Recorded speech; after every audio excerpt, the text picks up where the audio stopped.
আমাদের সাথে আজকে পঞ্চম দিনের মতো আছে আব্দুল্লাহ। সে মোটামুটি আগে থেকে আলহামদুলিল্লাহ অনেকটা ভালো করেছে। যাও দেখি সুন্দর মতো ভিতরে যাও,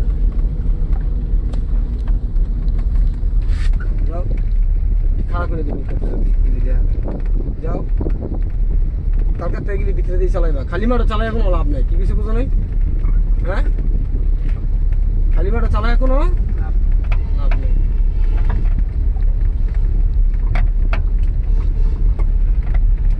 খালি মাঠের গাড়ি চালাতে লাইন করে লাইনের ভিতরে চালাই ভালো না। চালাও, দেখা দাও স্পিড বাড়ায়, গিয়ার পাল্টাই। কালকের মনে আছে? বাড়াও বাড়াও, দাও দাও দাও দাও দাও দাও দাও। এটা মাথা তলে গেছে কেন? দেখা দাও, ক্লাস করো, ফুল ক্লাস গিয়ার দাও দিও। হ্যাঁ, এক হাতে স্টিয়ারিং দাও দাও। হ্যাঁ, এক হাতে দিবে তার কাছে। চালাও, তুমি এক লাগে ইনভার এক লাগে চালাও। চালাই দাও না তো বন্ধ দিয়ে দেবো আস্তে আস্তে। চালাও, দাও দাও, গুড, দাও দাও দাও দাও দাও, গুড গুড।